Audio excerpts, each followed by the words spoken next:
O presidente Luiz Inácio Lula da Silva resgatou em um discurso feito hoje a mentira mais ridícula e vergonhosa de todo o seu atual mandato. Nós passamos 2 anos, do dia 1º de janeiro de 2023 até o dia 31 de dezembro de 2024, reconstruindo o país. Vocês não têm noção a quantidade de escolas que nós pegamos paralisadas. Vocês não têm noção da quantidade de casas do Minha Casa Minha Vida que foram paralisadas. Pois é, desde que assumiu esse mandato em janeiro de 2023, Lula tem insistido na narrativa de que encontrou obras paradas pelo governo anterior. Só que, ao fazer esse discurso hoje, Lula ignorou, intencionalmente ou não, o fato de que o Tribunal de Contas da União divulgou ontem um relatório que mostra que mais da metade das obras públicas em todo o país estão paralisadas. De acordo com o TCU, são 11.941 projetos interrompidos, que correspondem a 52% dos contratos em andamento no país. Ou seja, agora, durante o governo Lula, mais da metade das obras públicas que deveriam estar em andamento estão paradas. Que moral ele tem para falar qualquer coisa em relação à paralisação de obras em outro governo?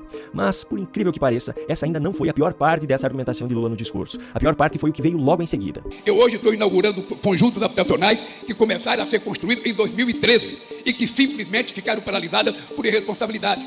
Porque alguém nesse país inventou que ia criar uma carteira verde e amarela, porque alguém nesse país inventou que ia fazer casa verde e amarela, e eu não vi nenhuma casa verde e amarela, porque no nosso governo as pessoas pintam a casa do jeito que quiser. Pode ser vermelha, pode ser branca, pode ser azul.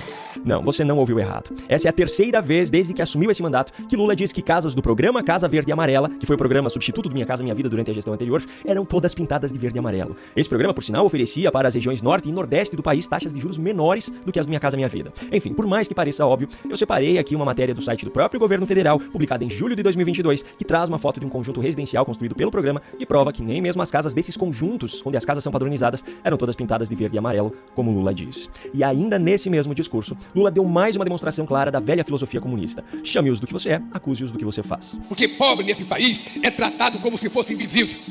Aliás, pobre só é enxergado na época das eleições. Na época das eleições, o pobre é a pessoa que tem mais valor no mundo. Todo mundo vai atrás de pobre, todo mundo pega criança pobre, todo mundo tira fotografia. Depois que ganha as eleições, desaparece e os pobres ficam no país. Pois é, o Lula que diz isso agora é o mesmo que dizia antes das eleições presidenciais de 2022. Isso aqui. Eu falo de muita coisa, eu falo de economia, de fato de tudo. Tô quase que nem uma Luiz Mercadante, que nem você, Eduardo.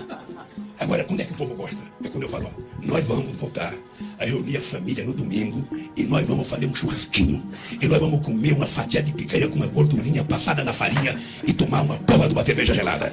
Bicho, o povo entra em delírio, porque é isso que o povo quer. Mas depois que assumiu a presidência, o que foi visto na prática foi Lula comprando móveis luxuosos para o Palácio da Alvorada, como o sofá de mais de 60 mil reais, Lula gastando mais de 27 milhões de reais em reformas nos palácios presidenciais, Lula exigindo um novo avião presidencial que deve custar 1,5 bilhão de reais, entre outras regalias sustentadas pelo dinheiro do povo brasileiro. Lula pode até criar as mais variadas narrativas no